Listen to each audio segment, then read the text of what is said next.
रहीम, अस्सलाम वालेकुम and very good morning. आप देख रहे न्यू पाकिस्तान और मैं हूं आपके साथ ज़रियाब इरफान। तो सबसे पहले बात कर लेते हैं पड़ोसी मुल्क भारत की कि जहां पर आम इंतखाबात हो रहे हैं और वहां पर मरहला जो है आम इंतखाबात का मुकम्मल हो चुका, नताइज आना शुरू हो चुके हैं और जो नताइज वहाँ पर मौसूल हो रहे हैं उसके मुताबिक जो साबिक वज़ीर आज़म उनके नरेंद्र मोदी हैं, जो कि जीत का दावा कर रहे थे कि वो 400 सीटों के साथ हुकूमत बनाएंगे, लेकिन अभी ऐसा है कि मिला उनको ज़रा बहुत ज़ोरदार झटका है, जिसके बाद उनके जो इत्तेहाद है, जो कि एनडीए का इत्तेहाद था, उसे मिली 292 सीट। लेकिन इसके बावजूद उन्होंने अपनी जो विक्ट्री स्पीच है वो कर दी है और हुकूमत बनाने का ऐलान किया है। बल्कि उनके मुखालिफ अगर आप देखें एनडीए, जो कि कांग्रेस वाले हैं, और डेफिनेट सी बात है वहां पर भी उन्होंने बड़ी भरपूर तरीके से एक कैंपेन चलाई राहुल गांधी ने, जिसके बाद वहां पर हम ये देख रहे हैं कि इंडिया वाले जो जिनका इंडिया का इत्तेहाद था कांग्रेस के साथ, उन्होंने 231 सीटें अपने नाम की है। तो अभी भी जो नताइज हैं वो उस सिलसिले में कहा जाए कि कोई ना कोई किसी न किसी रियासत का अप एंड डाउन हो सकता है, लेकिन मीन वाली 543 सीटें थी जिसके लिए आम इंतखाबात हुए इंडिया में, और वहां पर हम ये देख रहे हैं कि वहां पर जो मोदी सरकार है वो फिलहाल इस वक्त जो अपने नताइज हैं उसके मुताबिक हुकूमत बनाने का ऐलान कर चुकी है। इसके अलावा जो इंडियन पंजाब है, हरियाणा और मीनवाइल इसके अलावा बहुत सी ऐसी जगह हैं कि जहां से बीजेपी को बड़ी उम्मीदें थी अपनी नशिस्तों पर कामयाबी समेटने की, वहां उन्हें कोई खातिर ख्वाह कामयाबी नहीं मिल सकी। और यही वजह है कि हम ये देख रहे हैं कि मोदी सरकार बावजूद इसके हुकूमत बनाने का ऐलान कर चुकी है। और अयोध्या जहां पर राम मंदिर बनाया गया था, वहां पर भी एक कहा जा रहा था कि एक बड़ा सपोर्ट हासिल होगा हिंदुत्व का प्रचार करने वाले लोगों का, लेकिन अनफॉर्चुनेटली वहां पर भी मोदी सरकार को मुंह की खाना पड़ी है। तो रियासती मशीनरी होने के बावजूद ये चैलेंजेस हैं जो कि नरेंद्र मोदी को पेश आए हैं। एनीवेज, प्रोग्राम में जब हम अपना पॉलिटिकल सेगमेंट करेंगे तो एक सवाल इस सिलसिले में जरूर करेंगे। अपने तज्जियाकार से भी बढ़ते हैं टॉप स्टोरीज की तरफ। नरेंद्र मोदी को लगा बड़ा झटका।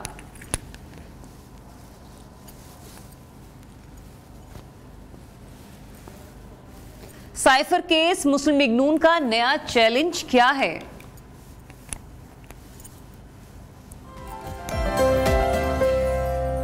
हीट वेव से फालिज का खतरा, माहिरीन सेहत ने खबरदार कर दिया।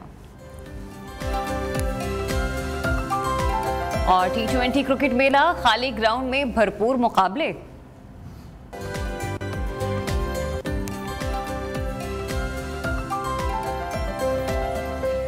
जी, तो सबसे पहले जो आपको अपडेट है वो ये दे देते हैं कि जो इस वक्त वर्ल्ड कप चल रहा है 2024 T20 का वर्ल्ड कप, वहां पर नीदरलैंड वर्सेस नेपाल, और नीदरलैंड ने नेपाल को शिकस्त दे दी है। तो ये अब तक की मैच अपडेट है, जो कि रिसेंटली मैच खत्म हुआ है। तो सनसनीखेज मुकाबले वहां पर जारी हैं, लेकिन इस वक्त जो हम ये देख रहे हैं मामला, हमें तो इंतजार है पाकिस्तान कौमी क्रिकेट टीम के मैदान में उतरने का कि पाकिस्तानी टीम जो है वो क्या करेगी, क्योंकि हमारा जो मैच है इस सीरीज का पहला वो कल होगा, और वो भी होगा मेजबान टीम अमेरिका के खिलाफ। और अमेरिका जो कि खुद से बहुत अच्छा परफॉर्म कर चुकी है कनाडा के अगेंस्ट, और एक अच्छा जो उन्होंने टारगेटेड स्कोर था वो दिया था अपने मुखालिफ टीम को।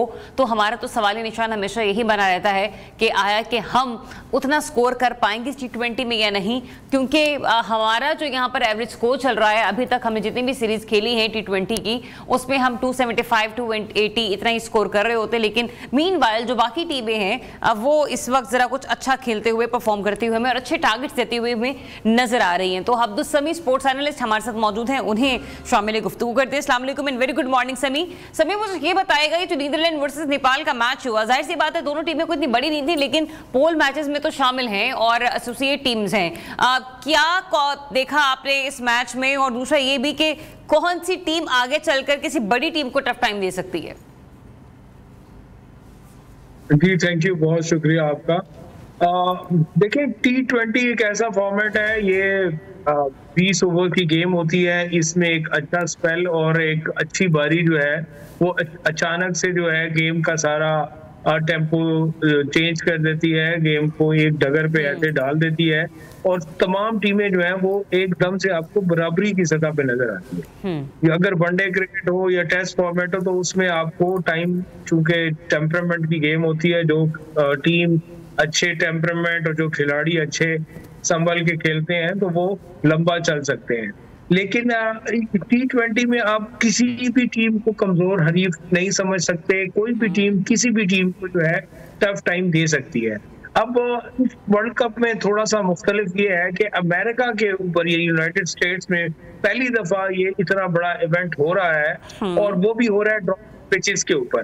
तो इसमें शुरू में अभी तक तो ये अंदाजे लगाए जा रहे हैं, देखें आउटफील्ड जो है वो स्लो है, बाउंड्रीज बड़ी हैं, विकेट चूंकि क्यूरेटर्स ने बनाई हैं वो निस्बतन तेज पिचेस हैं जी। तो इसलिए जो है अभी तजियाकार इसी उसमें लगे हुए थे कि कैसा जो है ये विकेट खेलेगी और आपको नजर आ रहा है अभी तक ओवरऑल लो स्कोरिंग गेम्स हो रही है, ज्यादा रन्स नहीं आ रहे और जो T20 की खूबसूरती होती है वो भी उस तरह से आपको फिलहाल तक तो नजर नहीं आई। लेकिन उम्मीद है आगे जाके जो है ये ज्यादा सनसनीखेज मुकाबले होंगे। और दूसरा ये कि कोई भी टीम आप किसी को कमजोर हरीफ नहीं समझ सकते। Exactly, ऐसे अच्छा नहीं, हम ये नहीं कह सकते कि हमें सनसनीखेज मुकाबले नहीं देखने को मिल रहे, क्योंकि ओमान और नामीबिया के दरमियान जो मुकाबला था वो भी बड़ा एक इंटरेस्टिंग मैच था। हमने देखा कि मैच सुपर ओवर में दाखिल हो गया, फिर साउथ अफ्रीका को हमने देखा कि उसको चेज करते करते 17वें ओवर में जाके दाखिल होना पड़ा। लेकिन तो मुकाबले तो मैं कहूंगी कि सभी हमें देखने को मिल रहे हैं, लेकिन ये जरूर कहा जा सकता है कि एक बड़े टारगेट के साथ किसी टीम को आप वेलकम कर रहे हैं कि आए अब आपकी बारी है और अब आपने हमें चेज करके दिखाना है, तो वो मेरे ख्याल से बड़ा इंपॉर्टेंट होगा शायकीन क्रिकेट के लिए ओवरऑल। बिल्कुल, लेकिन अभी तक आप देखें तो लो स्कोरिंग गेम्स है। आप नो डाउट ये दो इंटरेस्टिंग मुकाबले हुए हैं, लेकिन लो स्कोरिंग गेम्स हैं।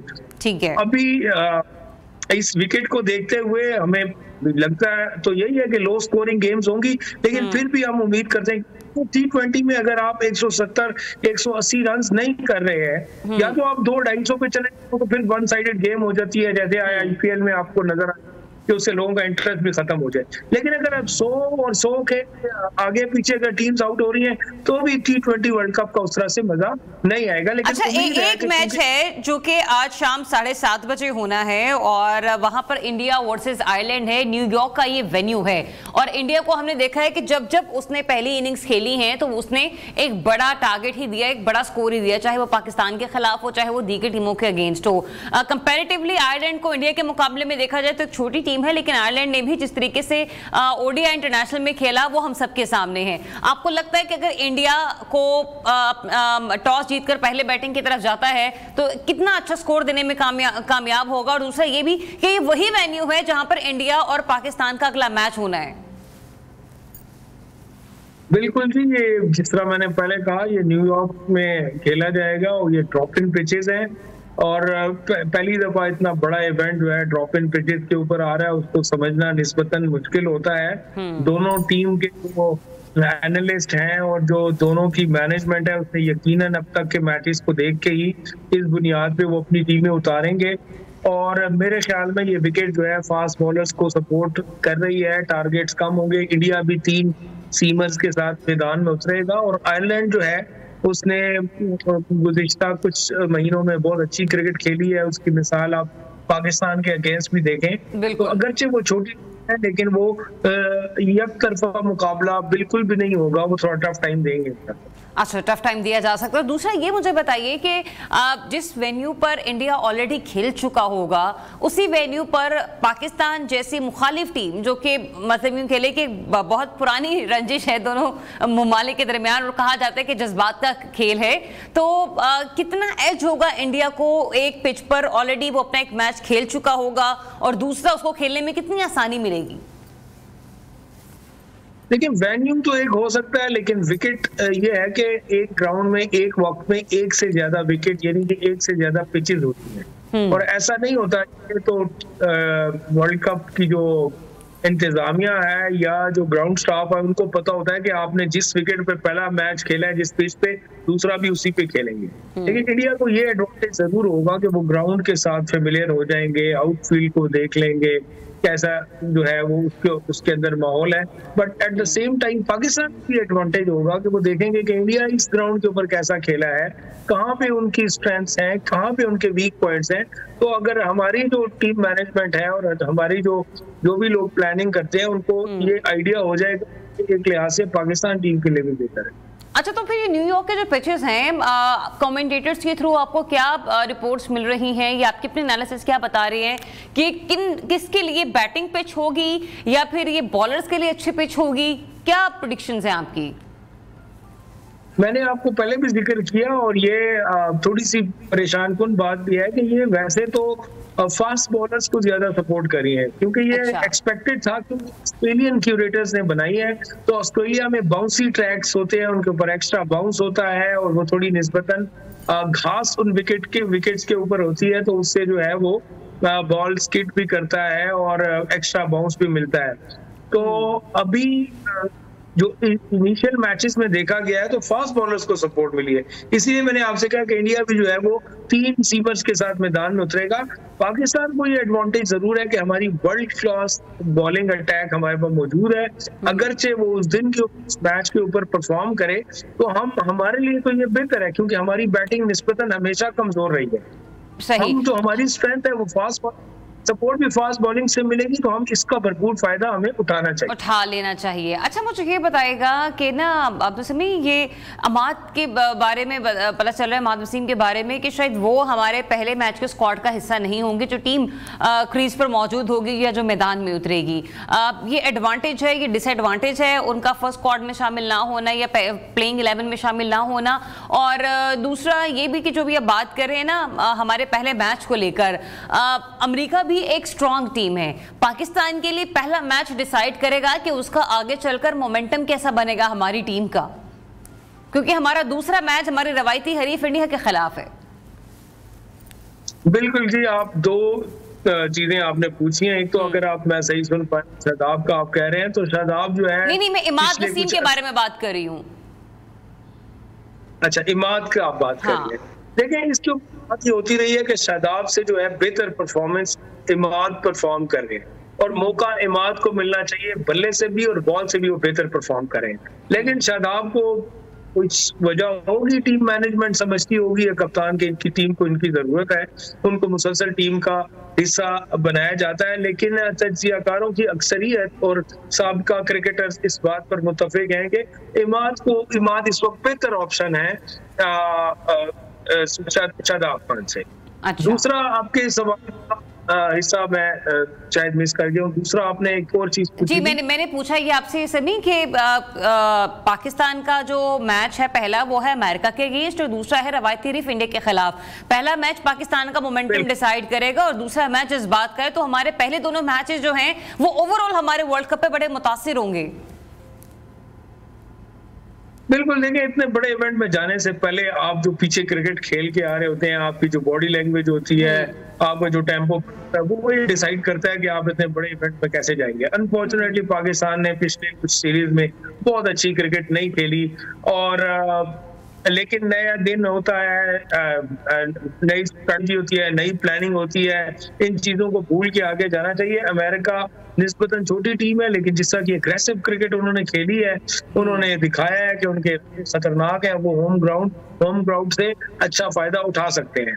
पाकिस्तान जब इंडिया के खिलाफ खेलती है, एक डिफरेंट मिजाज के साथ दोनों टीमें मैदान में उतरती हैं और ये वो दिन और ये वो स्पेसिफिक टाइम होता है, वो डिसाइड करता है कि उन चंद घंटों में कौन जो है अपने नर्व्स को कंट्रोल में रखता है, कौन प्रेशर अच्छा लेता है, उस वक्त जो अच्छा परफॉर्म करता है। तो पाकिस्तान की टीम नो डाउट इतने मसाइल के बावजूद मैं आपको बताऊं कि हम इंडिया भरपूर टफ टाइम देने की और पूरी तरह से हराने की सलाहियत रखते हैं, अगरचे हम अपने पूरे रिसोर्सेज को इस्तेमाल करें और एतमाद के साथ हम उनके सामने जाएं और प्रेशर ना लें, तो हम उनको हरा सकते हैं।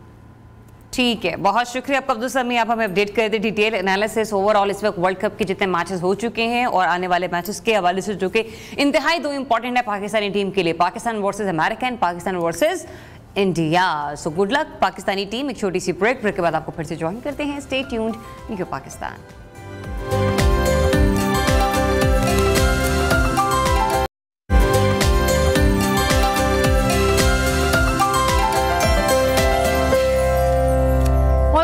Once again. तो जनाब, इस माह पाकिस्तान का बजट आने वाला है और नया माली साल का जो बजट है उससे ज़्यादा उम्मीदें तो हम वाबस्ता नहीं रख सकते, क्योंकि आइंदा माली साल का जो वफाकी बजट है वो आइंदा चंद रोज में पेश होने जा रहा है, क्योंकि कई बरस से सख्त मौशी हालात मुल्क की तारीख में अब तक मालियाती निज़ाम में बुनियादी इस्लाहात ना होने की वजह से नए माली साल के बजट का कौम के लिए बड़ी खुशखबरी नहीं लाएगा। ताहम मंजर आम पर आने वाली बजट तजावीज़ से वाज़ेह ये है कि हुकूमत बेहतरी के लिए तो कोशा है, लेकिन अब ये बजट आने के बाद ही पता चलेगा कि बजट में आम के साथ यानी कि खास का क्या ख्याल रखा जा रहा है और ख़ास के साथ अवाम का क्या किया जा रहा है। तो हुकूमत की जानिब का जो वफाकी बजट की तारीख जो है वो फिर से तब्दील कर दी गई है। अब बजट जो है वो 12 जून को वफाकी काबीना के खुसूसी इजलास से मंजूरी के बाद पार्लियामेंट में पेश किया जाएगा, जबकि इसके साथ साथ वफाकी काबीना के खुसूसी इजलास में सरकारी मुलाजमीन की तनख्वाहों और पेंशन में इजाफे का भी फैसला किया जाएगा। नेपरा ने क्वार्टरली एडजस्टमेंट में बिजली की कीमत में इजाफे का नोटिफिकेशन जारी कर दिया है और जून के लिए फी यूनिट बिजली ₹1.90 महंगी कर दी गई है। जुलाई और अगस्त के लिए फी यूनिट बिजली की कीमत में 93 पैसे का इजाफा किया गया है, जबकि दूसरी जानिब हम ये देख रहे हैं कि इदारे शुमारियात ने मुल्क की मईशत के लिए अच्छी खबर ये सुनाई है कि पाकिस्तान के तिजारती खसारे में अप्रैल के निस्बत मई में 15% कमी रिकॉर्ड की गई है। FBR की जानिब से रिटेलर्स को रजिस्टर्ड करने के लिए जारी मुहिम के तहत मुल्क के 6 बड़े शहरों में अप्रैल से 3 जून तक मजीद 23,000 से ज्यादा ताजरों ने रजिस्ट्रेशन करवा ली है। जबकि अगर स्टॉक मार्केट की बात करें तो स्टॉक मार्केट में इंडेक्स 75,000 की हद अबूर कर चुका है। इसी बारे में बात करते हैं, माहिर मईशत उमर फारूकी साहब ने हमें ज्वाइन किया है। फारूकी साहब, बहुत शुक्रिया आपका वक्त देने के लिए। सर, सबसे पहले तो ये बताएगा कि मजमूई कौमी पैदावार में तरक्की की जो शरह है वो 2020 में 68 साल बाद मनफी रही थी और रवा माली साल में 2.4% तक जा पहुंची है। अब आइंदा माली साल के लिए इसका तखमीना 3.6% लगाया गया है। इस तखमीने तक आपको लगता है कि हम पहुंच पाएंगे आसानी से? जी, ये मैं समझता हूँ कि बहुत मुश्किल वक्त है पाकिस्तान पे, और ये बजट एक्चुअली पाकिस्तान की ने खुद नहीं बनाया, ये तो बजट कहीं से बन के आया। और मैं समझता हूँ कि उसमें उनके हाथ बांध दिए गए हैं जी। और बेसिकली जो डेवलपमेंट शरह है या डेवलपमेंट प्रोजेक्ट्स है उन्होंने उसको बिल्कुल आप समझे कि कैप लगा दिया। तो इसमें एटलीस्ट इस बजट के अंदर और अगले रवा सालों में ये मुझे तो ये ग्रोथ नजर नहीं आती। अच्छा फारूकी साहब, ये जरा थोड़ा सा आसान करके हमें समझाइएगा, क्योंकि बिजली की कीमतों में हम देख रहे हैं कि आए रोज इजाफा होता रहता है। नेपरा ने से माही एडजस्टमेंट में बिजली की कीमत में इजाफे का नोटिफिकेशन जारी कर दिया है। जो क्वार्टरली एडजस्टमेंट है, इससे मुराद क्या है कि क्वार्टरली पैसे बढ़ाए जाएंगे टैरिफ के अंदर, या फिर इस क्वार्टर को डिवाइड करके वीकली या फिर मंथली हम देखेंगे? क्योंकि आवाम की कोशिश है इन गर्मियों में कि चलें वो एसी बंद करके कूलर चला लें, कूलर बंद करके पंखे चला लें, लेकिन जैसे ही यूनिट बढ़ता है बिजली के बिल उसी तरीके से आते हैं, क्योंकि अब आने वाले बिजली के बिल तक यूनिट ऑटोमेटिकली 2 से 3 दफा बढ़ चुका होता है। जी बिल्कुल, आप सही फरमा रही हैं। ये जो क्वार्टरली एडजस्टमेंट है ये खाली ये नहीं है कि क्वार्टरली होगा, ये मंथली भी हो सकता है। मंथली भी हो सकता है। तो फिर बस सर, किस हद तक आपको लगता है कि बिजली के जो फी यूनिट है उसमें इजाफा हो जाएगा आने वाले दिनों में जैसे ये बजट अप्रूव होगा? मेरा नहीं ख्याल कि जी इसको जो बिजली के यूनिट्स का जो इशू है ये काफी सीरियस इशू है। और जब तक ये जैसे कहते हैं रिन्यूएबल एनर्जी और दूसरे और एनर्जी के सोर्सेज पे नहीं जाएंगे, ये तो बिजली आपके बारे में नहीं है। खास तौर पे जो आम आदमी है वो तो इसको अफोर्ड नहीं कर, बल्कि मिडिल क्लास जो है वो भी क्रैश हो जाएगी। बिल्कुल ऐसे ही है, बिल्कुल ऐसे ही है।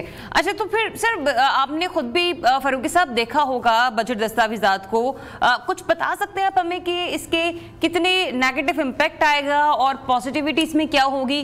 किसी के लिए कुछ कहीं ना कहीं को रिलीफ भी होगा? इसके अंदर एक ही तरीके से पॉजिटिविटी आ सकती है कि जो आप अपना डेवलपमेंट बजट है उसको पीपीपी के ऊपर कन्वर्ट कर ले, पब्लिक प्राइवेट पार्टनरशिप के ऊपर। अदरवाइज और उसके लिए आपके साथ जो दूसरी सोर्सेज हैं और जो इन्वेस्टमेंट्स हैं वो आप किसी तरीके से SIFC उसको बहाल कर ले तो आपकी ग्रोथ रेट पर बढ़ने का काफी बड़ा इम्कान है।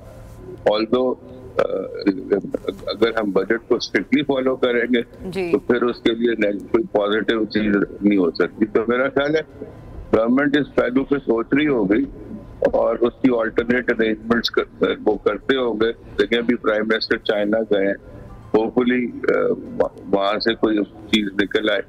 और इसी तरह जो पहले जो आए थे लोग, सऊदीज आए थे, वो अगर टर्न अराउंड हो जाए तो फिर आपकी चीजें ग्रोथ जो रेट आपका बढ़ जाए। सही। अच्छा उमर साहब ये भी बताइएगा कि जो बजट तजावीज़ हैं, जो सजेशंस दी गई हैं, माली वसाइल की किल्लत तो है, ये तो हमें मालूम हो रहा है, लेकिन हमारा हेल्थ सेक्टर, हमारा एजुकेशन सेक्टर, आपको लगता है कि आने वाले बजट में इन शोबों पर भी क्या कहते हैं हुकूमत ने तवज्जो दी होगी, इसमें भी खासी हद तक कुछ चेंजिंग्स लाई जाएंगी और पिछले साल की निस्बत इस साल जो है वो बजट थोड़ा सा बढ़ाया जाएगा? देखिए ये जो हेल्थ सेक्टर है, मैंने जो अभी सुना है कि दवाइयों के ऊपर सेल्स टैक्स लगा रहे हैं। अच्छा। और वो 12 से 18% जो है, तो उससे जो ऑब्वियसली जो है ना अदवात पे मुश्किलात होगी। लेकिन हेल्थ सेक्टर को मैंने जो जितना कुछ देखा है पंजाब गवर्नमेंट जो वज़ीर आला पंजाब है, उसमें वो काफी ऐसे मंसूबे लाने की कोशिश कर रही है जो कि जिससे एवरेज आदमी को रिलीफ मिल सकती है। लेकिन असल रिलीफ इशू ये है कि जो हमारे जो जिस तरह मैं कह रहा हूँ ना, हाथ बांध दिए गए। जी। अगर आपके हाथ बांध दिए जाएं तो फिर आप वो बड़ा मुश्किल है आपके लिए पीपल फ्रेंडली बजट ला सकते हैं। अच्छा, लेकिन फारूकी साहब फिर तो बात देखें, हम हर बार जो भी हुकूमत आती है वो जाती तो IMF के पास ही है, चाहे माजी की जितनी मर्जी हुकूमतें हों या फिर मुस्तकबिल की आने वाली हुकूमतें हों। हमारे मौशी हालात ऐसे हैं कि IMF के पास जाए बगैर हमारा गुजारा नहीं है। तो वैसे में ये कह देना कि हमारे हाथ बांध दिए गए हैं, सोल्यूशन भी तो हुकूमत नहीं प्रोवाइड करना है ना फिर आम आदमी के लिए। IMF ने तो ये भी कहा कि अगर आपने किसी को लाना। जी, यही तो मैं आपको कह रहा हूँ कि हुकूमत को जो है ना आउट ऑफ द बॉक्स जाना पड़ेगा जी। और आई एम श्योर कि कोई भी हुकूमत हो उनकी सोच पॉजिटिव है, वो चाहते होंगे। और उसके लिए जो है ना उनको ऐसी टीम बनानी पड़ेगी कि जो इस क्राइसिस को अवॉइड कर सके। तो वो जब तक शुरू नहीं होता, जैसे मैंने आपको कहा पब्लिक प्राइवेट पार्टनरशिप्स और सेल्फ सस्टेनेबल मॉडल्स जो है खास तौर पे हेल्थ सेक्टर में, बिजली के अंदर और दूसरे इंडस्ट्रीज के अंदर, तो आप इसमें से निकल जाएंगे। मलेशिया भी इस पोजीशन में आया था, उन्होंने भी यही किया था। तो ये एक जरूरी इक़दाम करने की जरूरत है तमाम सूबाई जो प्रोविंशियल गवर्नमेंट्स हैं। चाहिए। अच्छा फारूकी साहब, जिस तरीके से बजट अब सामने आने वाला है, हम मीनवाइल ये भी देख रहे हैं कि जो हमारा रियल एस्टेट का जो सेक्टर है वो भी आवाज़ उठा रहा है। जो सिगरेट हमारा सेक्टर है, टोबैको सेक्टर है, उसकी तरफ से भी आवाज़ जो है वो कसी जा रही है। कोशिश ये की जा रही है कि हमेशा की तरह एग्रीकल्चर सेक्टर भी इस बार भी हुकूमत के टैक्सों से बच जाए। लेकिन फिर होता क्या है, फिर ये होता है कि हम जैसे जो नौकरी पेशा अफराद हैं वो अपनी जेबों से टैक्स भरते आ रहे हैं। मुझे भी 11 साल हो गए नौकरी करते हैं। मुझे याद है कि जब मेरी तनख्वाह कम से कम थी और अगर आज उसका कुछ भी मैं ज्यादा ले रही हूं तो मैं उस रोज से लेकर आज तक अपना टैक्स कटवा रही हूं। फिर लेकिन बात यहां पर आती है कि हुकूमत हमारे टैक्सों से कब तक गुजारा करेगी। हम लोग तो मुल्क की मईशत का जो बोझ है वो नहीं उठा सकते ना, जो नौकरी पेशा अफराद हैं जिनकी गिनी चुनी तनख्वाह आती है। आप बिल्कुल सही फरमा रही हैं। टैक्सेस तो खैर देने चाहिए, हर कोई दे, चाहे वो एग्रीकल्चर हो। टैक्सेस देखें ना, सिर्फ तनख्वाहदार पे तो नहीं लगने चाहिए। जो लोग टैक्स अवेड करते हैं उनको तो फिर कटहरे में लेके आए, उसमें चाहे एग्रीकल्चरिस्ट हो, चाहे इंडस्ट्रियलिस्ट हो, चाहे ये एवरेज दुकान वाले, उनको जब वो टैक्स नेट नहीं बढ़ाएंगे तो आप जैसे और हमारे जैसे प्रोफेशनल को आप टैक्स लगा के तो फिर क्या करेंगे? एंड तो कोई फायदा नहीं। तो ये जरूरी है कि उन लोगों को स्पेशली टैक्स नेट के अंदर लाया जाए। और ये आपकी बात बिल्कुल सही है कि टैक्सेस नॉट द हल ओनली, लेकिन एक जो IMF कह रही है उसमें वो गलती नहीं कह रही, कहती टैक्स तो पे करो जो आप करते हो। तो हम लोग तो वो भी नहीं करते, ये इशू है। तो उसमें पिछड़ा कौन है? आप प्रोफेशनल लोग या गरीब अवाम। ये बड़ा जरूरी है कि टैक्स नेट को बैलेंस करना बड़ा जरूरी हो गया और उसको टैक्स नेट के अंदर लाया जाए। लेकिन ये कोई हल नहीं है इकोनॉमी को ठीक करने के लिए, और जितनी आप टैक्स लगाते हैं अल्टीमेटली ना उसका रिएक्शन होगा, people will not accept it. Exactly और सर मीनवाइल ये जो प्राइवेटाइजेशन के हम सुन रहे थे बातें कि बहुत सारी फर्म्स ऐसी हैं जो पाकिस्तान की जो कि सरकारी में हैं, ये प्राइवेटाइज होने जा रही है, लेकिन अभी तक नहीं सुनने में आया कि PIA को प्राइवेटाइज किया जा रहा हो और सिलसिले में हुकूमत ने कोई सफबंदी कर ली हो, ना ही स्टील मिल के हवाले से कोई किसी किस्म का फैसला सामने आ सका है। मतलब क्या बिल्कुल ही जब इनके मार्केट में शेयर गिर जाएंगे? जी जी, इसको तो देखें, आपके पास कोई चॉइस नहीं है और ना इसके अंदर आपको कोई नहीं, इसको तो आपको प्राइवेटाइज करना पड़ेगा। और ये इसको मेरा ख्याल है बजट के बाद इनको ये निजकारी का अमल शुरू हो जाना चाहिए। नहीं, आपकी बात बिल्कुल ठीक है कि चॉइस हमारे पास नहीं है, लेकिन हम लोग किस चीज का इंतजार कर रहे हैं कि जब बिल्कुल ये इदारे टका-टोकरी हो जाएंगे तब जाके इनको औने पौने दामों सेल किया जाएगा? तो देखिए ना जी, मैं आपको यही तो कह रहा हूँ कि इसमें कसूर जो है वो ब्यूरोक्रेसी का, हुकूमत का नहीं है। जो ब्यूरोक्रेट्स है वो मतलब चीजों को होने नहीं दे रहे, ब्यूरोक्रेसी को आदि कर दें। ठीक है। और उसके बाद जो खर्चे कम करें और उसके बाद ये टारगेट्स मीट करें। ठीक है, बहुत शुक्रिया। माहिर मईशत उमर फारूकी साहब हमारे साथ मौजूद थे और मईशत के हवाले से अपना तज्जिया दे रहे थे। छोटी सी ब्रेक के बाद आपको फिर से ज्वाइन करते हैं।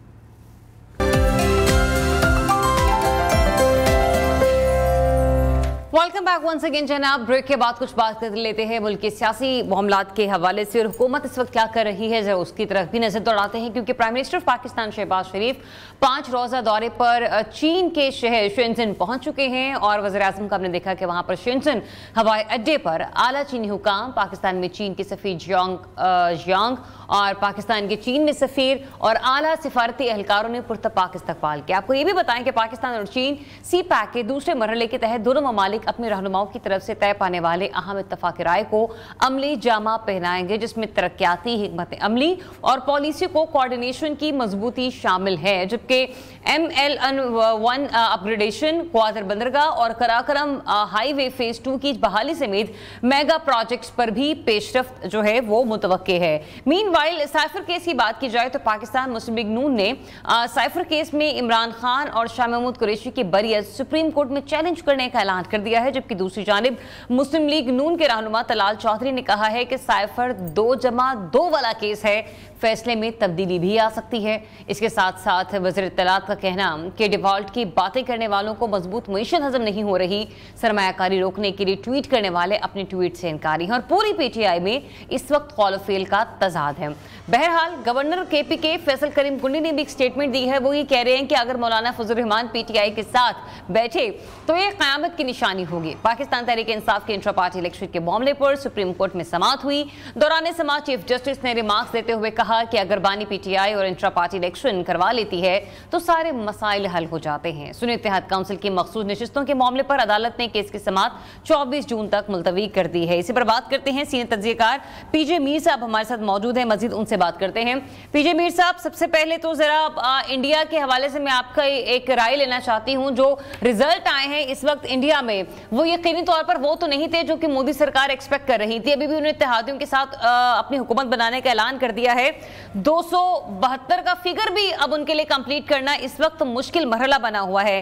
क्या लग रहा है आपको, कौन चलकर आगे हुकूमत बनाने में कामयाब होगा? क्योंकि नरेंद्र मोदी ने 2 इख्तिदार संभाले हैं, तो तीसरा इख्तिदार भी बनाना उनके लिए कोई इतना मुश्किल नहीं होगा। वो अलग बात है कि वो तीसरी बार भी विक्ट्री स्पीच कर चुके हैं प्राइम मिनिस्टर बनने की। ये जो इत्तेहाद है, एक तो आप देखें बड़ी अच्छी एक चीज है कि उन्होंने कोई बिकरिंग नहीं की, जिस तरह हम लड़ जाते हैं कि इत्तेहादी नहीं बनना, हमने किसी को बैठाना नहीं, ये नहीं करना, वो नहीं करना। डेमोक्रेसी का मतलब यही है कि बेशक कि इतनी आपकी मेजॉरिटी नहीं आई इनकी मोदी की, लेकिन at the end of the day उन्होंने कहा है कि मैं एक गवर्नमेंट बनाऊंगा जो कि कोलिशन गवर्नमेंट है, ये बीजेपी लेड कोलिशन गवर्नमेंट होगी और ये एक अच्छी बात है from a democratic point of view.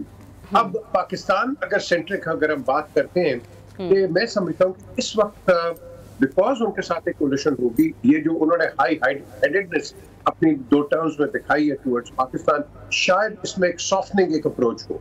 उन्होंने मुसलमानों के लिए काफी एक तकरीरों में भी कहा कि आप समझते हैं कि मैं मुसलमानों के खिलाफ हूँ, ये तकरीरें होती हैं, सारी हुई हैं, लेकिन इस टर्म के अंदर मैं समझता हूँ कि एक सॉफ्टर शायद एक इमेज आ जाए नेशनली और इंटरनेशनली, बिकॉज उनके खिलाफ ये जो रिजल्ट आया है, मैं समझता हूँ कि इस पर इनको एक थोड़ा सा फुल स्टॉप तो नहीं होगा, लेकिन एक डैम्पन जरूर होगा इनकी जो मूवमेंट है, पर्टिकुलरली हिंदुत्व की। सो एक खुशगवार चीज है कि आपने डेमोक्रेसी को आगे रखा, लेकिन साथ साथ उसके अंदर जो इनकी इंटरनल पॉलिसीज है टुवर्ड्स माइनॉरिटीज, अब हम देखेंगे कि इसमें क्या इनकी एक अप्रोच होती है। ये एक डेवलपिंग स्टोरी है, लेट्स सी कि आगे क्या है, बट आई डोंट एक्सपेक्ट कि इतनी इजी गोइंग होगा इनके। बिल्कुल ऐसे ये डेवलपिंग स्टोरी है, आपने बिल्कुल दुरुस्त कहा। और पीजे मीर साहब, हमने ये देखा है कि जो वादे या जो दावे किए जा रहे थे, या बहुत से तज्जिएकार, जो इंडियन तज्जिएकार हैं, वो बड़े ही पुरुमीद थे कि 340 360 सीटें तो बड़ी आम सी बात हैं। प्रदीप गुप्ता की मैं यहाँ पर बात करूंगी, कल जब भी वो टीवी ट्रांसमिशन का हिस्सा थे, पार्टिसिपेट कर रहे थे, तो कल वो भी रो पड़े कि मतलब जो वो भी प्रिडिक्ट कर रहे थे, बिल्कुल उसके बरक्स बहुत से नताइज सामने आए हैं। हत्ता के जो मीडिया था उनका, उसने एक्सपेक्ट नहीं किया था इस किस्म के नताइज होंगे। और अयोध्या में जो राम मंदिर बनाया गया था, वहां पे एक्सपेक्टेशंस ये थी कि वहां पर, क्योंकि अखंड भारत का जो नारा था मोदी सरकार का कि सिर्फ हिंदुओं के रहने की ये जगह है, उसको भी तार तार कर दिया गया वहां के लोगों की तरफ से। तो मतलब ये कि लोग अपने मसाइल के हल के लिए बाहर निकले, ये सोचकर बाहर नहीं निकले कि 2 बार का प्राइम मिनिस्टर तीसरी बार भी प्राइम मिनिस्टर बन सकता है। ये बड़ा आपने एक जो क्वेश्चन किया है कि इसकी अगर आप इसको 2 तरफ से एनालाइज करें, देखिए आवाम की आवाज होती है, आप उसको नहीं रोक सकते। बिल्कुल मैंने बड़ा इस इंडियन इलेक्शन को फॉलो किया, इनके टेलीविजन पे काफी बातचीत हुई, तो सब यही एक्सपेक्ट कर रहे थे कि ये लैंडस्लाइड होगा, स्वीप होगा। उन्होंने कहा कि कहाँ एक जमाने में 12,000 इनकी बिजली आती थी, अब देखो कि इनके स्टेट में अहमदाबाद, और उसके बाद आप देखो कि कहाँ है, अब बिजली पूरे हिंदुस्तान के अंदर है। ये वो बड़ी बड़ी उन्होंने बातें की, चलो अच्छी बात है, डेवलपमेंट है, लेकिन जो अवाम की पल्स है जरा वो बड़ी मुश्किल होती है, और आप प्रेडिक्टेबिलिटी नहीं जानते। पाकिस्तान में नहीं देखा आपने, एक पार्टी को बिल्कुल ही खत्म होगी, उसका रिजल्ट आप देख लो कि विदाउट द लीडर वो कहाँ चले गए। तो ये अवामी पल्स है, ये कोई पॉलिटिकल एंगल नहीं है, बट एक अवामी पल्स होती है। तो अवामी पल्स को आप कभी प्रिडिक्ट नहीं कर सकते। स्पेकुलेशंस बड़ी होती हैं, नहीं जी अब ये नहीं है तो ये हो जाएगा, ये नहीं है तो ये होगा, मोदी ने ये कर दिया, मोदी ने वो कर दिया, लेकिन at the end of the day अवाम की आवाज जरूर खोली है। अच्छा, अब जरा पाकिस्तानी पॉलिटिक्स की तरफ आते हैं पीजे मीर साहब। जिस तरीके से तहरीके इंसाफ के केसेस हाई कोर्ट से खत्म हो रहे हैं या दीगर माते अदालतों से खत्म हो रहे हैं, उसके बाद हम ये देख रहे हैं कि पाकिस्तान मुस्लिम लीग नून अब इन केसेस को सुप्रीम कोर्ट ले जाने की तैयारियों में है। क्या लगता है आपको, आगे चलकर आहिस्ता आहिस्ता तमाम केसेस सुप्रीम कोर्ट तक पहुंच जाएंगे? और सुप्रीम कोर्ट एक ऐसी जगह जहां पे हम खुद देख रहे हैं बदकिस्मती से, वहां पर हमें अब वाज़े तौर पर जब लाइव केसेस की समाअत चल रही होती है तो हम ये देख रहे हैं कि बेंच में खुद एक डिवीजन मौजूद है। क्या लग रहा है आपको कि केसेस जाएंगे with the passage of time सारे के सारे सुप्रीम कोर्ट? एक तो आप गेज करें कि ये जो 6 जजेस ने एक जो लेटर लिखा है, इसके बाद देखा कि ऑल ऑफ अ सडन ये जो लोग कहते हैं रिलीफ, ये जो लीगल फ्रेटर्निटी वो कहती है लकूनास, उसके तहत तहरीक इंसाफ को आप कह लो कि एक फेवरेबल एक उनके खिलाफ एक जजमेंट्स आई हैं। अब लोग कह रहे हैं कि भाई ये तो बड़ी अच्छी बात है, लेकिन मेन चीज ये है कि अब आगे केस तो शुरू होने हैं। ये तो केस कुछ भी नहीं, सबको पता था कि इसके अंदर कुछ भी नहीं। तो जो तो हमारी हाई कोर्ट या सुप्रीम कोर्ट और हमारे जो जुडिशरी है वो कोई आपके लिए कोई नाअहल नहीं है, बहुत लाइक जुडिशरी है। तो जो उन्होंने अब जजमेंट्स दे दी हैं, केस तो अब आएगा, मेन केस तो है अल-कादर ट्रस्ट का जी। अल-कादर ट्रस्ट का एक बहुत बड़ा केस है, ये तो अब आगे आएंगे। ये तो लेकिन पीछे मीर साहब कहा तो ये भी जा रहा था कि साइफर केस भी बहुत बड़ा है, और यही वजह थी जो कि हमने देखा कि जिसकी वजह से बल्ला भी गया, बहुत सारे मामलात भी हुए, और फिर उसके बाद पार्टी कहां से कहां तक पहुंच गई। तो जितना हसास वो केस था, आप दुरुस्त फरमा रहे हैं, उतना ही हसास ये अल-कादर ट्रस्ट भी है। लेकिन एक इतने बड़े केस में रिलीफ बन जाना, मिल जाना, ये भी एक मतलब सवाल निशान है हुकूमत की प्रोसिक्यूशन पर। जरियाब ये केस कहाँ इतना तेज था? ये तो मीडिया के अंदर और लोगों की हेरसा के ऊपर तेज था। ये तो एक आप के अंदर एक इंजेक्शन डाल दिया तो उसका रिएक्शन आप देख रहे थे, तो वो तो वहां तेज था। कानून होता है, कानून ना अवाम को देखता है न किसी और को देखता है, वो एक अपनी जजमेंट देता है। साइफर केस में कुछ भी नहीं था और ऐसी कोई चीज बिल्कुल ही नहीं, क्योंकि इसके अंदर बड़े बड़े टेक्निकलिटीज हैं, उसके अंदर कुछ भी नहीं था और वो आपके सामने प्रूव हो गया। तो जब किसी पे नवाज शरीफ पे कितने केसेस डाले थे लोगों ने, सब झूठे करके डाले थे, वो इवेंचुअली वो खत्म हो गए सारे केस, तो वो इनके ऊपर भी डाले गए, वो भी खत्म हो गए। लेकिन जो रियल केस है वो तो अब शुरू होंगे। ये जो सख्त अल-कादिर ट्रस्ट का बहुत सख्त केस है और इसके अंदर लेट्स सी कि आगे क्या होता है, लेकिन मेन केस तो अब आ रहे हैं। ये तो अब आपको एक बता के अवाम के अंदर आ गया, नहीं जी इमरान खान ये, नहीं जी इमरान खान वो, ये तो आपने जो रिवर्सल हुआ है जो नवाज शरीफ के साथ था, अब यहाँ भी रिवर्सल हुआ है, लेकिन जो मेन केस है आगे वो होगा। लेकिन वो खुलता है फिर हम आगे देखेंगे क्या ये जुडिशरी, क्या नवाज शरीफ साहब के जो पुराने केस है वो भी खोल देंगी। तो ये एक इस वक्त एक काफी डेवलपिंग स्टोरी है। ये जो अब आपने कहा कि कहीं ने कहा हम चैलेंज करेंगे, इसको आप कहते हैं एक delaying process for the real process. ये डिलेइंग प्रोसेस होगा, सुप्रीम कोर्ट में चले जाएंगे, वहां तारीख लगेगी, ये होगा वो होगा, केस अब आगे शुरू होंगे। ये है, इस चीज को आपने देखना है। ये सब एक डाइवर्जन्स है, इन डाइवर्जन्स को ओवरकम करके अब आपने देखना है कि रियलिटी के अंदर आगे क्या होगा। इसके साथ एक और भी केस है, वो अभी आएगा आगे। सो आई थिंक ये बड़ा एक मुश्किल वक्त है इस पीटीआई के ऊपर। और ये जो इद्दत केस है, आपको लगता है कि इसके अंदर भी कोई रिलीफ मिलने के चांसेस है पीजे मीर साहब? जो मुझे लॉयर्स ने बताया है, कल ही मेरी बात एटीसी में इधर ही थे, तो कल जो मेरी बात हुई थी, इसके अंदर रिलीफ की बात नहीं है। इसके अंदर जो उनके ऊपर जो चार्जेस हैं वो काफी टफ चार्जेस हैं। अब इनको नेगेट कैसे करेगी, depends, that remains to be seen. लेकिन इसके अंदर मैं समझता हूँ कि काफी ये एक मुश्किल केस हो, ये इतना आसान नहीं होगा। मैं शुरू से ही कह रहा था कि साइफर के अंदर कुछ नहीं है, डे वन से, क्योंकि उसके अंदर था ही कुछ नहीं। लेकिन आपने पॉलिटिकल एक एंगल दिया हुआ था, रंग दिया हुआ था, सो हाइपर हो गया साइफर, पता नहीं क्या हो गया भाई, साइफर क्या हो गया, फलाना क्या हो गया। मैंने तो एग्जांपल्स नहीं है कि पाकिस्तान के अंदर जब भी कोई भी हुकूमत गई है किसी फॉरेन इंटरवेंशन के साथ गई है, हम आपस में इत्तेफाक नहीं करते, दूसरा आपका फायदा उठा लेता है। यही चीज ये लोगों ने मिसकंस्ट्रू कर लिया कि हमारे अंदर गद्दार आ जाते हैं। ये आप देखो कि बंगाल किस तरह गया था, क्लाइव ऑफ इंडिया ने उसको पैसे दे के, और आप देखो कि उसके खिलाफ खुद चार्जेस लग गए थे कि बाकले स्क्वायर के अंदर उसने घर कहां से ले लिया अपना, क्लाइव ऑफ इंडिया के, जब उसकी इंक्वायरी थी हाउस ऑफ लॉर्ड। अच्छा, ये जो आपने मिसपरसेप्शन की बात की ना यहाँ पे पीजे मीर साहब, एक और मिसपरसेप्शन है और ये हमारे तकरीबन सभी सियासतदानों के ज़हनों में मौजूद है। खान साहब जब गवर्नमेंट में थे तो उनका ये ख्याल था कि शायद एस्टेब्लिशमेंट के पास उनके अलावा या मुख्तलिफ हलकों के पास उनके अलावा कोई दूसरी तीसरी ऑप्शन नहीं। अब यही हाल नवाज शरीफ साहब और शहबाज शरीफ साहब को देखकर ऐसा लगता है कि मुख्तलिफ हलकों के पास शहबाज शरीफ साहब के अलावा या इन लोगों के अलावा कोई दूसरी तीसरी ऑप्शन नहीं। बकौल आपके कि पाकिस्तान में हालात बदलते ज्यादा देर नहीं लगती, आपको लगता है कि इन गलत फहमियों से हमारे सियासतदानों को बाहर निकल कर आ जाना चाहिए? ये बहुत बड़ी गलत फहमी है सारों की। ये हमारे सियासतदान तो कुछ भी नहीं है। इंटरनेशनल हिस्ट्री के आप चले जाएं, आप देख पावर के अंदर कोई भी नहीं रहता। 327 में यहाँ अलेक्जेंडर आया था, वो क्या पावर में रहा बाद में आकर, जिसने पूरी दुनिया फतह करने की पूरी कोशिश की थी। तो बात यह है कि पावर इज एब्सोल्युटली टेम्पररी। जिंदगी में कोई पावर के साथ नहीं रह सकता। आज वर्दी में हो, कल वर्दी से बाहर हो। आज पावर है, कल पावर से बाहर हो, फिर दूसरा आएगा पावर में, फिर तीसरा आएगा पावर में।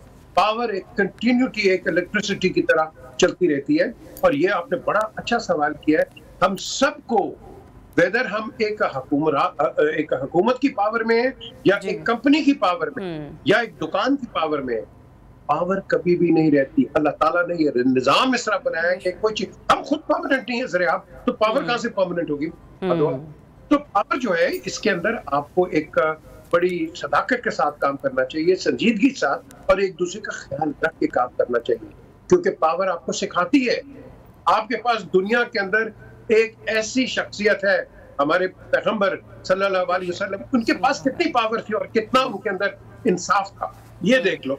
हम एग्जांपल्स उनकी देते हैं, लेकिन उनके काम पे और उनके जो उनके एग्जांपल्स है उस पे हम चलते नहीं, उस पे अमल नहीं। एग्जांपल्स हम इधर उधर की दे देते। हमें खुद एग्जाम्पल्स पे चलना चाहिए कि ताकि कि कल अगर हम नीचे हो हम उसी तरह, हमारी इज्जत भी उसी तरह हो। लेकिन इस तरह नहीं होता ना, ये गलतफहमी में पड़ जाते हैं कि मैं परमानेंट हूँ, और परमानेंट बिल्डिंग में नहीं होती भाई। अपने आप को ना समझो कभी परमानेंट। ठीक, बहुत शुक्रिया आपका पीछे मीर साहब चीन तर्जकार हमारे साथ मौजूद थे और मुल्क के सियासी हालात पर अपना तबसरा दे रहे थे। एक छोटी सी ब्रेक के बाद आपको फिर से ज्वाइन करते हैं। Stay tuned, new Pakistan.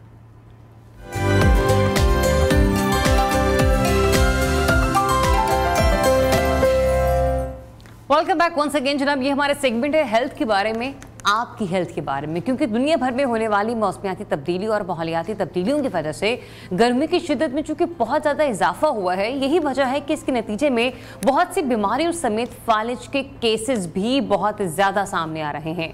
मौसमियाती तब्दीलियों के नतीजे में दर्जे हरारत में मुसलसल इजाफा हो रहा है और अब जो एक्सपर्ट्स हैं वो ये बता रहे हैं कि शदीद गर्मी में फालिज से मौत का खतरा भी बढ़ सकता है। और इस हवाले से जो बरतानिया में की जाने वाली एक रिसर्च है उसके रिजल्ट कुछ ऐसे हैं कि हीट वेव या इंतहाई सख्त गर्म मौसम में फालिज लाहक होने के इम्कानात खासे बढ़ जाते हैं। इसमें किस हद तक सदाकत है और पाकिस्तान में जो होने वाली मौसमियाती तब्दीली है इसका इंसानी जिस्मों पर क्या असर हो रहा है, इस पर बात करते प्रोग्राम में आज हमें ज्वाइन कर रहे हैं associate professor neurology doctor Adnan Aslam, जो कि former general secretary Pakistan stroke society भी रह चुके हैं। डॉक्टर साहब बहुत शुक्रिया आपके वक्त के लिए। सर, जितना हमारे यहाँ मौसम चेंज हो रहा है, सर्दी भी शदीद सर्दी थी जो भी गुजरी है और गर्मी भी शदीद गर्मी है कि कहा जा रहा है कि मौसम अगर नॉर्मल हुआ भी तो 40 से अभी नीचे टेम्परेचर नहीं आएगा आने वाले कुछ 1-1.5 महीने तक। ऐसे मौसम में स्ट्रोक्स या एपिलेप्सी, जिसकी भी आप बात भी कर रहे थे मुझसे ब्रेक में, सर ये कितना कॉमन डिजीज़ है पाकिस्तान में? बहुत शुक्रिया। अनगिनत दरूद हूँ नबी अकरम सल्लल्लाहु अलैहि वसल्लम की ज़ात बाबरकत पर। स्ट्रोक या फालिज या जिसको आम लफ्ज़ों में फाजिल भी देहात में कहा जाता है, ये एक अचानक से हो जाने वाली दिमागी बीमारी है जिसमें दिमाग की शरियान या तो बंद हो जाती है, उसमें खून का लोथड़ा फंस जाता है, क्लॉट आ जाता है, या दिमाग की शरियान फट जाती है और उससे खून रिसना शुरू हो जाता है।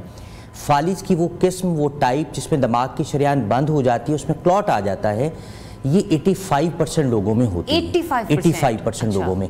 और फालिज की वो किस्म जिसमें दिमाग की शरियान फट जाती है और उससे खून रिसना शुरू हो जाता है, वो तकरीबन 15% लोगों में होती है फालिज की ये किस्म।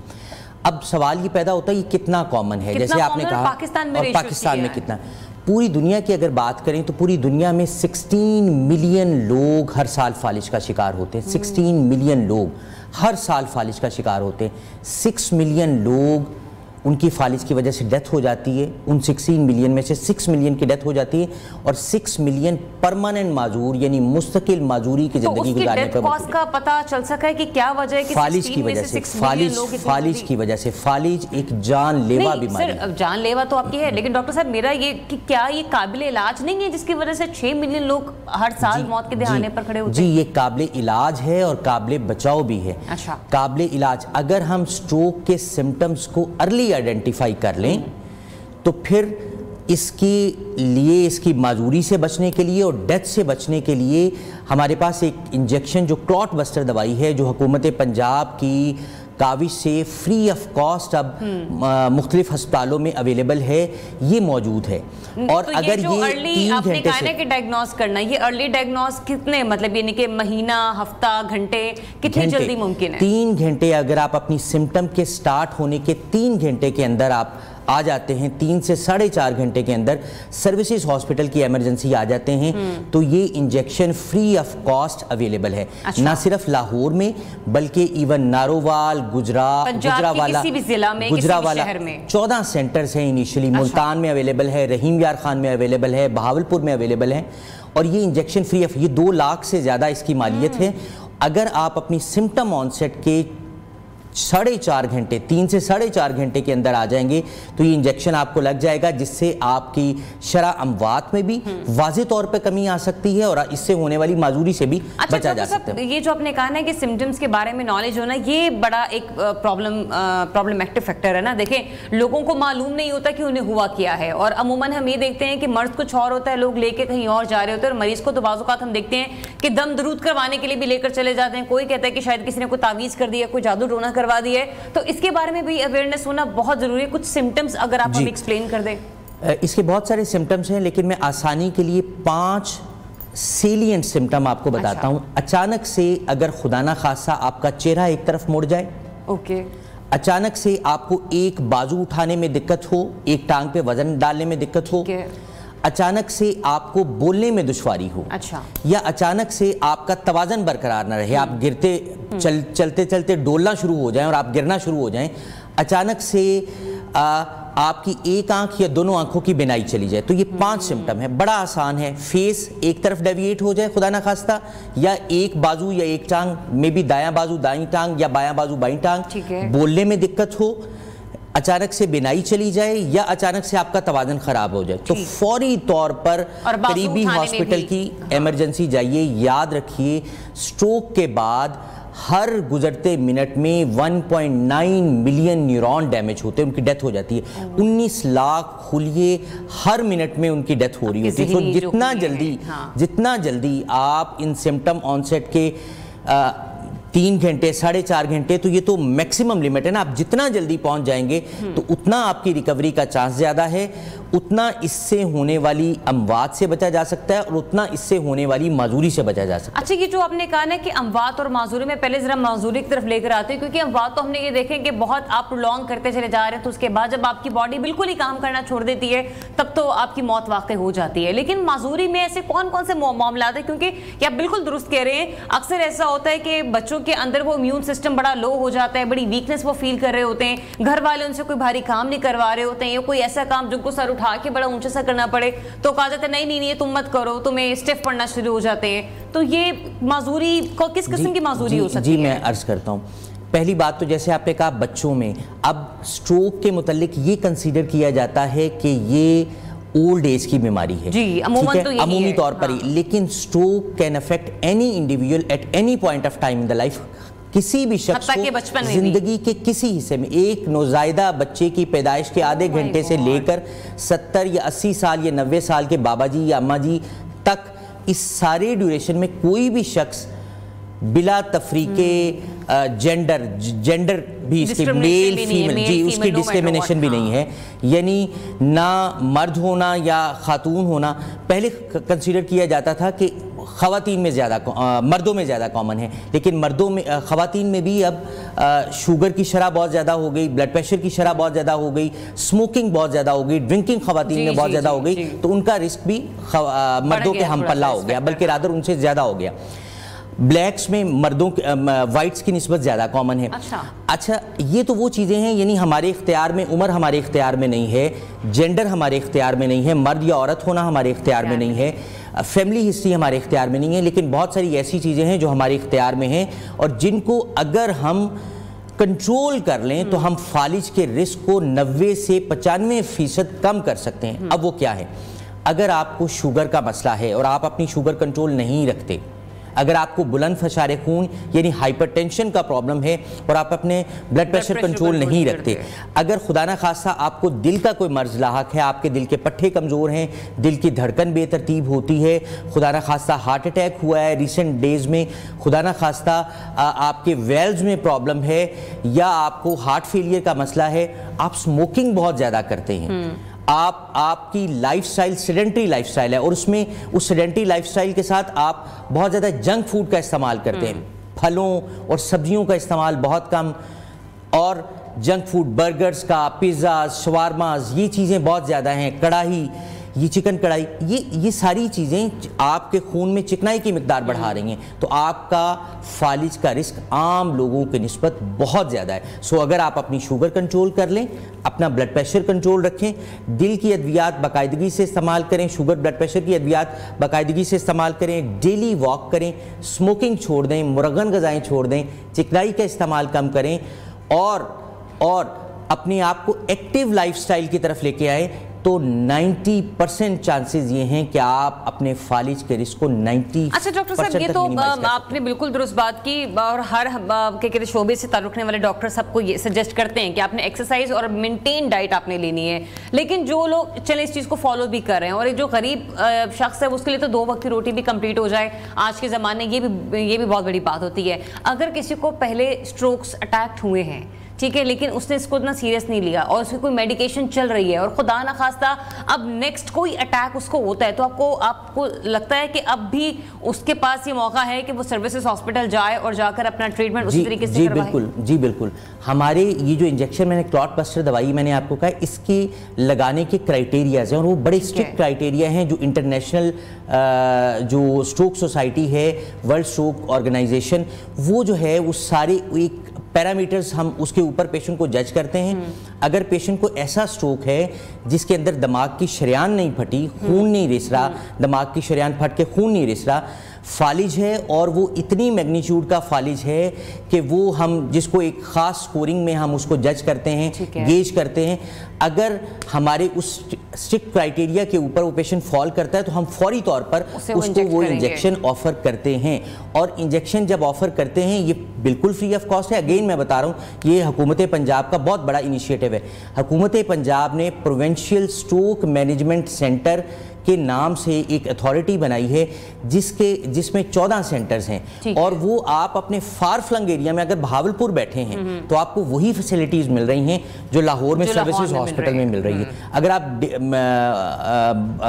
रहीम यार खां बैठे हैं तो आपको, मुल्तान बैठे हैं तो आपको वही फैसिलिटीज मिल रही हैं जो कि आपको यहाँ। So this is a blessing. इससे पहले ये पाकिस्तान में कहीं भी पब्लिक सेक्टर में मौजूद नहीं था। तो ये तो डिजीज मैं ऐसे कहूँगी डॉक्टर साहब कि जिसमें लोगों को एजुकेट करने की भी ज़्यादा से ज़्यादा ज़रूरत है, क्योंकि अक्सर लोग यही समझ रहे होते हैं कि खुदा ना खास्ता ये कोई ऐसा मसला है कि जो कोई जहनी बीमारी या जहनी या जिस्मानी कैफियत का नाम नहीं, किसी न किसी ने हम पर या हमारे बच्चे पर या हमारी वालदा पर या हमारे भाई पर या मामू पर किसी भी उस पर फॉर इंस्टेंस कुछ भी है उस पर कुछ ना कुछ करवा दी। Anyways thank you so much doctor Adnan Aslam साहब अपना वक्त देने के लिए, और जो उन्होंने बताया है कि अगर खुदा ना खास्ता इर्द गिर्द आपके नज़दीक कोई ऐसा मरीज पाया जा रहा है तो फौरी तौर पर सर्विसेज हॉस्पिटल जाइए और वहां जाकर न्यूरोलॉजी डिपार्टमेंट से रुजू कीजिए। इसी के साथ ही आज के प्रोग्राम का वक्त खत्म होता है। हमें दीजिए इजाजत, अपना बहुत सा ख्याल रखिए। अल्लाह हाफिज।